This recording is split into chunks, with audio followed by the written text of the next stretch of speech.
अरे क्या हो गया पंडित जी, किस खुशी में मिठाई बांट रहे हो? भाई साक्षात माता रानी घर पधारी हैं, मेरी बेटियों के रूप में जुड़वा बेटियां हुई हैं। अरे वाह वाह वाह, बहुत बहुत मुबारक हो पंडित जी, एक साथ दो बेटियां, ये तो बहुत ही अच्छी बात है भाई। हाँ भाई देखो ना, माँ के नवरात्रे भी चल रहे हैं और मेरी पत्नी सरला ने मुझे कितना सुंदर उपहार दिया है। भाई वाकई उपहार 2 है तो मिठाई भी मैं 2 ही लूंगा भैया। क्यों नहीं भाई, जितना चाहे उतनी मिठाई लो। पंडित राधेश्याम और उनकी पत्नी सरला बहुत ही सरल स्वभाव के थे। राधेश्याम माँ दुर्गा के मंदिर के मुख्य पुजारी थे। जिस मंदिर में वो पूजा अर्चना करते थे उसकी बड़ी मान्यता थी। लोग दूर दूर से वहाँ माँ दुर्गा के दर्शनों के लिए आते थे। पंडित राधेश्याम दिन भर मंदिर में रहकर पूजा पाठ करते और उनकी पत्नी सरला घर संभालती। 2 जुड़वा बेटियों के होने से राधेश्याम और सरला बहुत खुश थे। सब ठीक चल रहा था, लेकिन जब दोनों बच्चियां 3 साल की थी तो एक हादसे में सरला की मौत हो गई और अचानक ही राधेश्याम पर 2 छोटी छोटी बच्चियों की जिम्मेदारी आ गई। कुछ महीने किसी तरह गुजर गए, लेकिन फिर समाज के दबाव और बच्चियों की परवरिश की खातिर राधेश्याम को दूसरी शादी करनी पड़ी। कोमल, ये है मेरी दोनों बेटियां अम्बा और गौरी। अच्छा, तो ये हैं वो दोनों। आप इनकी बिल्कुल फिक्र मत करो, मैं इन दोनों को देख लूंगी। अब मेरा मतलब है कि मैं इनका अच्छे से ख्याल रखूंगी। कोमल बहुत ही चालाक और लालची औरत थी। पंडित राधेश्याम की संपत्ति देखकर ही उसने पंडित जी से शादी की थी। 1 साल बाद कोमल ने भी एक बच्ची को जन्म दे दिया। राधेश्याम इस बात से और भी खुश हो गए। राधेश्याम ने इस बच्ची का नाम जया रखा। अब राधेश्याम की 3 बेटियां थीं। वो तीनों को बिल्कुल बराबर प्यार करते थे, लेकिन कोमल तीनों बेटियों में बहुत भेदभाव करती थी। वो अपनी बेटी जया को तो बहुत प्यार करती थी, लेकिन अम्बा और गौरी उसे फूटी आंख नहीं सुहाती थी। राधेश्याम सारा दिन मंदिर में रहते थे और कोमल पूरा दिन खुद तो आराम करती, जबकि अम्बा और गौरी से घर का सारा काम करवाती। फिर एक दिन क्या हुआ गौरी, रो क्यों रही हो? देखो ना दीदी, जया ने मेरी गुड़िया तोड़ दी। तो क्या हुआ? कोई बात नहीं, वो हमारी छोटी बहन है ना, उसे माफ कर दे। ठीक है, तुम कहती हो तो कोई बात नहीं। वक्त बीता और अब तीनों बच्चियां बड़ी होने लगी। कोमल ने अपनी बेटी जया को तो बढ़िया स्कूल और कॉलेज में पढ़ाया, जबकि अम्बा और गौरी की पढ़ाई सरकारी स्कूल से करवाई। घर में शांति बनी रहे, इसीलिए राधेश्याम भी कोमल से बहस नहीं करते थे और इसी का फायदा उठाकर कोमल अपनी मनमर्जी करती थी। फिर एक बार जब नवरात्रि का त्योहार आने वाला था तब। पिताजी प्रणाम। जीती रहो मेरी बच्चियों, माता रानी तुम दोनों को हमेशा खुश रखे। पिताजी, मुझे आपसे एक बात करनी थी। बोलो बिटिया, क्या बात है? पिताजी, वो मैं और अम्बा सोच रहे थे, अब मतलब पूछना चाहते थे कि हमारे घर में नवमी पर कन्या पूजन क्यों नहीं होता? क्या बताऊं बिटिया, जब तुम्हारी माँ सरला जिंदा थी तो हम दोनों हर बार नवमी पर कन्या पूजन कर उन्हें भोजन कराते थे, लेकिन कोमल को ये सब पसंद नहीं है। उसे ये सब पैसे और वक्त की बर्बादी लगती है। मैंने कई बार उससे कहा, लेकिन वो मानी नहीं, तो मैंने भी इरादा छोड़ दिया। पर पिताजी, माता रानी की पूजा वक्त की बर्बादी कैसे हो सकती है? नहीं हो सकती, लेकिन ये बात तुम्हारी माँ को कौन समझाए बेटा। पिताजी, आप चिंता मत कीजिए, छोटी माँ पूजा नहीं करती तो क्या हुआ, अब से हम दोनों बहनें नवरात्रि की पूजा के साथ साथ नवमी पर कन्या पूजन भी करेंगे। अम्बा और गौरी की बात सुनकर राधेश्याम की आंखों में आंसू आ गए। उन्हें सरला की याद आ गई। उधर ये बात जया ने सुनी तो वो भागी भागी अपनी माँ के पास गई और बोली, माँ पता है अम्बा और गौरी पापा को हमारे खिलाफ भड़का रही हैं। अच्छा, क्या बोल रही थी चालाक लोमड़ियाँ? वो पापा को खुश करने के लिए कन्या पूजन करने जा रही हैं इस बार। माँ, अब हम भी करेंगे कन्या पूजन, पर ये कन्या पूजन ये होता क्या है माँ? नवरात्रि की नवमी पर 9 कन्याओं को बुलाकर उन्हें खाना खिलाते हैं, बस। अच्छा, तो फिर हम 9 नहीं बल्कि एक साथ 27 कन्याओं को खाना खिलाएंगे और फिर देखते हैं वो दोनों क्या बोलती हैं। पापा उनसे नहीं बल्कि हमसे खुश हो जाएंगे। बात तो ठीक है, पर जरा ये बता कि 27 लड़कियों का खाना बनाएगा कौन? अरे माँ, आपके पास तो इतने सारे पैसे हैं, थोड़े से हलवाई को दे देना और वो बना देगा सबके लिए खाना। अब तो पंडित राधेश्याम के घर भक्ति और पैसों के बीच जंग होने वाली थी। नवरात्रि शुरू हो चुकी थी। अम्बा और गौरी पूरी श्रद्धा से माँ की पूजा अर्चना करती तो उधर जया और कोमल को तो बस नवमी का इंतजार था। घर में ऐसा भक्ति का माहौल देखकर राधेश्याम भी बहुत खुश थे। फिर नवमी का दिन भी आ गया और उसी सुबह, गौरी हलवा तैयार हो गया क्या? बस होने वाला है दीदी। अच्छा जल्दी कर, अभी तो पूरियाँ भी तलनी है, छोले तो बनकर तैयार हैं। पूरे 9 दिनों तक माता रानी की पूजा और व्रत रखने के बाद अम्बा और गौरी कन्या पूजन की तैयारियों में जुटी थी। वो सब कुछ अपने हाथों से और पूरी श्रद्धा के साथ कर रही थी। तो दूसरी तरफ तैयारियां तो कोमल और जया भी कर रही थी। माँ अभी तक आपका हलवाई नहीं आया, कहाँ रह गया वो? पता नहीं कहाँ मर गया कमबख्त। माँ जल्दी पता लगाओ उसका, अगर वो नहीं आया तो हम 27 कन्याओं को क्या खाना खिलाएंगे और दुर्गा माँ हमसे कैसे खुश होंगी और फिर हम उनसे वरदान कैसे मांगेंगे? अरे बाप रे, इतने सारे सवाल एक साथ, थम जा जरा, वो हलवाई बस आता ही होगा। कुछ ही देर में हलवाई आ गया। उसने आते ही चूल्हा लगाया और खाना बनाना शुरू कर दिया। एक तरफ अम्बा और गौरी पूरी श्रद्धा से कन्याओं के लिए भोजन तैयार कर रही थी, तो दूसरी तरफ कोमल और जया आराम से चाय पी रही थी और हलवाई सारा खाना बना रहा था। ये देखकर राधेश्याम को बहुत दुख हुआ, लेकिन वो कुछ कहकर घर का माहौल बिगाड़ना नहीं चाहते थे। कन्या पूजन के लिए अम्बा और गौरी का भोजन तैयार था।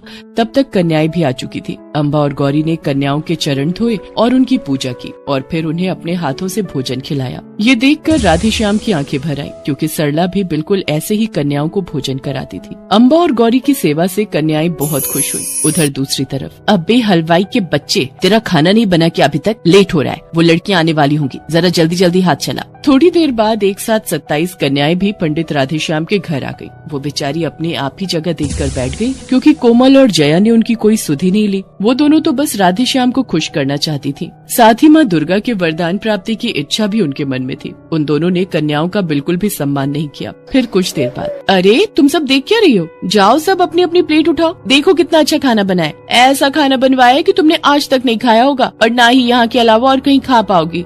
हाँ बिल्कुल सही कहा तूने बेटी, चलो तुम सब जल्दी उठो और जाकर खाना खाओ। जया और कोमल जिस तरह से कन्याओं से बात कर रहे थे, राधेश्याम को उन दोनों पर बहुत गुस्सा आ रहा था। उसने जाकर कोमल को समझाने की कोशिश की, लेकिन कोमल ने उसे उल्टा ही जवाब दे दिया। अरे आप परेशान मत होइए जी, देखिए अब 27 कन्याएं एक साथ बुलाई हैं, तो कुछ तो परेशानी होगी ही ना। अब ऐसा है ना कि मैं और जया जो काम करते हैं वो फिर अच्छे से ही करते हैं, ये नहीं कि बस 9 कन्याएं बुलाई, उल्टा सीधा खिलाया और बस हो गया। अब देखिए हमने हलवाई से क्या क्या नहीं बनवाया और सारा टाइम यहाँ बैठकर अपने सामने खाना बनवाया है। पता है सुबह से यहाँ चूल्हे के सामने बैठे बैठे कितना थक गई हैं हम दोनों। और वैसे भी आजकल दावतों में खाना खुद परोसने का ही चलन है, इसमें ना तो खाना बर्बाद होता है और फालतू का काम भी नहीं बढ़ता। कोमल की ये बात सुनकर राधेश्याम को आगे कुछ कहने का मन ही नहीं हुआ और वो चुपचाप वहाँ से चले गए। सभी कन्याओं ने खुद खाना लेकर खाया और फिर अपने अपने घर चली गई। और इसके बाद कोमल और जया झट से जाकर माँ दुर्गा की मूर्ति के सामने बैठ गई। माँ दर्शन दो, देखो ना हमने आपको खुश करने में कितनी मेहनत की है, आओ न जल्दी और आकर हमें वरदान दो।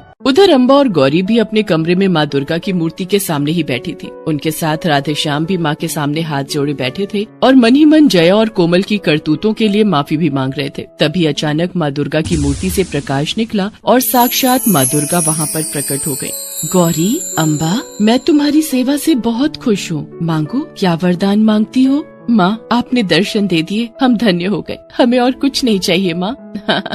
अब क्या हुआ माँ? जिन्होंने इतने प्रेम और श्रद्धा से मेरा और कन्याओं का पूजन किया, उन्हें मुझसे कुछ नहीं चाहिए, और जिन्होंने पूजा करने का सिर्फ दिखावा किया, कन्याओं का अपमान किया, उन्हें मुझसे न जाने वरदान में क्या क्या चाहिए। ठीक है कोई बात नहीं, उन्हें करने दो दिखावा, उन्हें मेरे दर्शन नहीं होंगे और न ही कोई वरदान मिलेगा, और यही उन दोनों का दंड है। माता रानी ने अम्बा और गौरी के सिर पर प्यार से हाथ रखा और फिर वापस मूर्ति में समा गई। अम्बा, गौरी और राधेश्याम ने फिर सच्चे मन से एक बार फिर माता रानी के नाम का जयकारा लगाया। जय माता दी।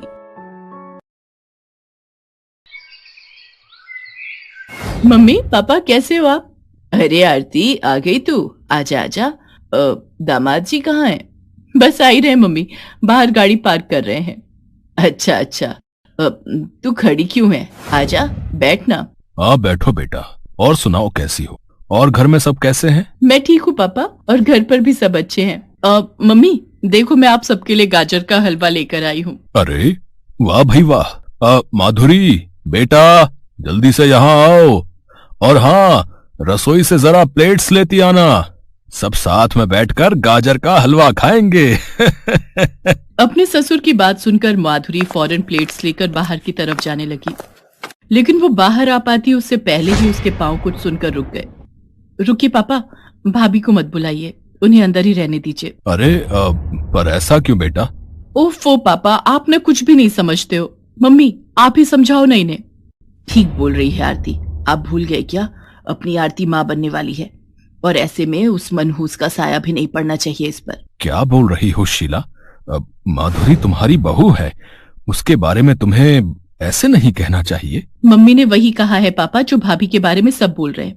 मेरी सासू माँ ने तो यहाँ आने से भी मना कर दिया था, और वो भी सिर्फ भाभी की वजह से। बड़ी मिन्नतें करनी पड़ी मुझे, तब जाकर मानी है, वो भी इस शर्त पर कि मैं यहाँ आऊंगी तो भाभी से दूर ही रहूंगी। सही तो है। अब तू ऐसा कर, हमारे कमरे में चल, वहीं चलकर बातें करते हैं। अब सुनो जी, दामाद जी आ जाएं तो उन्हें भी अंदर ही लेकर आना। इतना कहकर शीला अपनी गर्भवती बेटी आरती को लेकर अपने कमरे में चली गई और माधुरी वहीं रसोई के बाहर खड़ी आंसू बहाती रह गई। उसमें इतनी हिम्मत भी नहीं थी कि वो आगे बढ़कर अपने साथ हो रहे इस बर्ताव के खिलाफ कुछ बोल सके, क्योंकि अब वो भी हार मान चुकी थी। माधुरी और सुकेत की शादी को 7 साल पूरे होने जा रहे थे, लेकिन अब भी माधुरी की गोद सुनी थी। ना तो डॉक्टर्स की दवा काम आ रही थी और ना ही भगवान से की हुई प्रार्थना। माधुरी की सास और ननद के साथ साथ खुद सुकेत ने भी अब यही मान लिया था कि माधुरी एक बांझ है जो कभी मां नहीं बन सकती। भैया, आप आ गए, कैसे हो आप? अरे अरे आराम से, जरा देखो तो इसे, माँ बनने वाली है लेकिन अब तक बचपना नहीं गया इसका। इसकी गलती नहीं है बेटा, अभी उम्र ही क्या है, शादी को बस 1.5 साल ही तो हुआ है और देखो इतनी जल्दी खुशखबरी भी देने वाली है।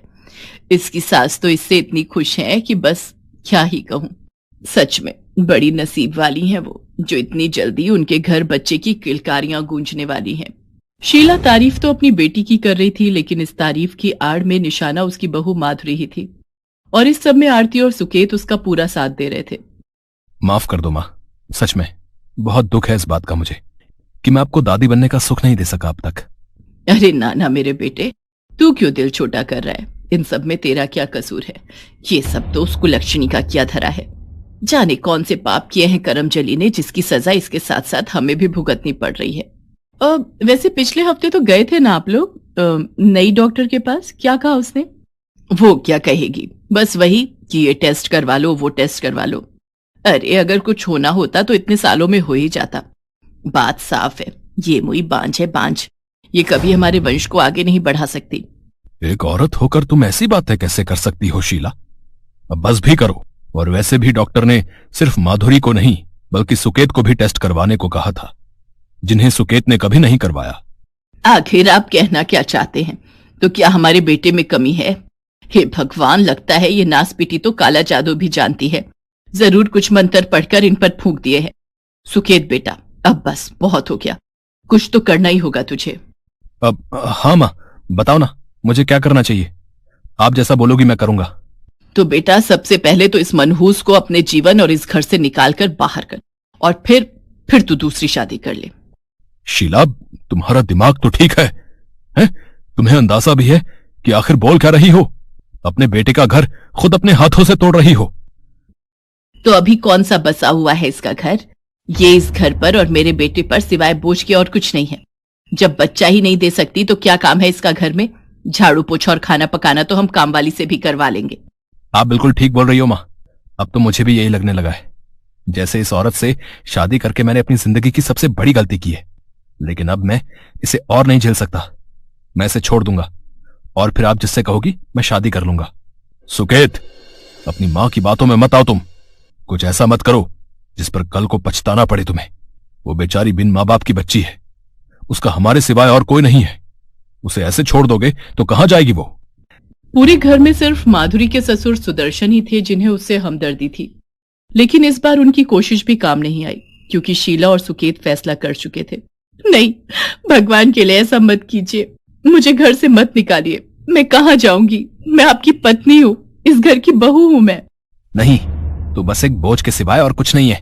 7 साल हो गए शादी को, एक बार भी तेरे पेट में बच्चा नहीं आया। और तुझे क्या लगता है मैं तुझे बिना वारिस दिए जिंदगी भर इस घर में मुफ्त की रोटी तोड़ने दूंगा? ऐसा मत कहिए, मुझे विश्वास है कि भगवान मेरी प्रार्थना जरूर सुनेंगे और एक दिन जरूर मेरी गोद भी भरेगी। फालतू बातें मत कर।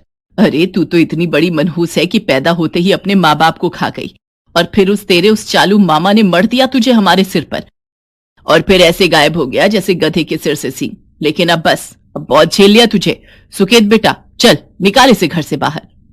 माधुरी रोती रही, गिड़गिड़ाती रही, लेकिन सुकेत ने माधुरी को घर से बाहर निकाल ही दिया, और ये माधुरी के आत्मविश्वास पर बहुत गहरी चोट थी। माधुरी से यह सब बर्दाश्त नहीं हुआ और उसने खुदकुशी करने का फैसला लिया। उसने एक बस के नीचे आकर अपनी जान देने की कोशिश की, लेकिन बस के ड्राइवर ने बिल्कुल सही वक्त पर ब्रेक लगाकर इस हादसे को टाल दिया। फिर बस में से एक महिला बाहर निकली और उसने माधुरी को डांटते हुए कहा, तुम्हारा दिमाग खराब है क्या? इस तरह बस के सामने आने का क्या मतलब है? इस बस में सारे के सारे बच्चे हैं, तुम्हें अंदाजा भी है कि क्या हो सकता था? उस महिला की बात सुनकर माधुरी फूट फूट कर रोने लगी और उस महिला से हाथ जोड़कर माफी मांगने लगी। अरे तुम ऐसे क्यों रो रही हो? कोई बात नहीं, लगता है बहुत परेशान हो। ऐसा करो, मेरे साथ चलो, हम बैठकर बात करते हैं। उस महिला का नाम ममता अग्निहोत्री था और वो शहर में एक बड़ा अनाथ आश्रम चलाती थी।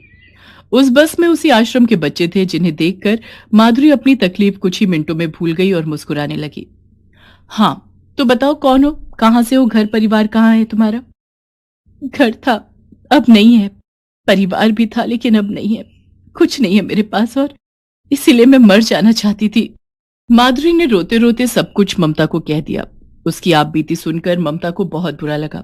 सच में पता नहीं क्या होता जा रहा है हमारे समाज को। देखो इन्हें, ये सब भी या तो अनाथ हैं या तुम्हारी तरह अपनों के सताए हुए, लेकिन इन सब ने खुशी से जीना सीख लिया है और अब ये तुम्हें भी सिखाएंगे।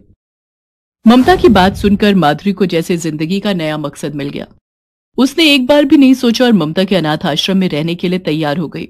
ममता की बात बिल्कुल सही साबित हुई और कुछ ही दिनों में माधुरी बच्चों के साथ ऐसे घुल मिल गई जैसे वो सब उसके अपने ही बच्चे हों। ऐसे ही पूरे 2 साल गुजर गए और फिर एक दिन, माधुरी बच्चे तैयार है ना? वो लोग किसी एक ही बच्चे को अडॉप्ट करेंगे। जी दीदी, आप चिंता मत कीजिए, मेरे बच्चे बहुत ही प्यारे हैं। बस दुख इस बात का है कि इनमें से एक आज हम सबको छोड़कर चला जाएगा, लेकिन खुशी भी है कि उसे एक बेहतर जिंदगी मिल सकेगी। माधुरी अपने साथ कुछ बच्चों को लेकर बाहर आई, लेकिन फिर जो हुआ वो चौंकाने वाला था। बच्चे को अडॉप्ट करने के लिए बाहर सुकेत खड़ा था और साथ में उसकी माँ शीला भी थी, जो माधुरी को देखते ही उसके पैरों में गिर पड़ी। बहू, मुझे माफ कर दे, मैं हमेशा तुझे ही बांझ समझती रही, जबकि सच तो कुछ और ही था। खोट तुझ में नहीं, मेरे बेटे में था। और इस बात का पता मुझे तब चला जब मैंने इसकी दूसरी शादी करवाई। इसकी बीवी इसे छोड़कर जा रही है, उसे बच्चा चाहिए, लेकिन ये उसे बच्चा नहीं दे सकता। तो हम यहाँ बच्चा गोद लेने आए हैं। लेकिन देखना, भगवान ने कैसे सब ठीक कर दिया। सुकेत बेटा, तू परेशान ना हो, अब वो कल मुही जाती है तो चली जाए। हमें हमारी माधुरी मिल गई है और आज यहाँ से एक बच्चा भी मिल जाएगा। नहीं, ना तो मैं यहाँ से जाऊंगी और ना ही कोई बच्चा आप लोगों के साथ जाएगा। अब मुझे लगता है कि जरूर आपने और आपके बेटे ने कुछ पाप किए होंगे जिनकी सजा आपको भगवान ने दी है। तो अब मैं और मेरे बच्चों में से कोई भी आप लोगों के पापों का भागीदार नहीं बनना चाहता। तो दरवाजा उधर है और आप लोग यहाँ से जा सकते हैं। माधुरी का आत्मविश्वास लौट आया था, क्योंकि वो जान गई थी कि ना तो वो बांझ है और ना ही बदकिस्मत। दूसरी तरफ सुकेत और शीला अब पछताने के सिवाय और कुछ नहीं कर सकते थे। जो दुख उन्होंने माधुरी को दिए थे, उनकी सजा तो उन्हें भुगतनी ही थी।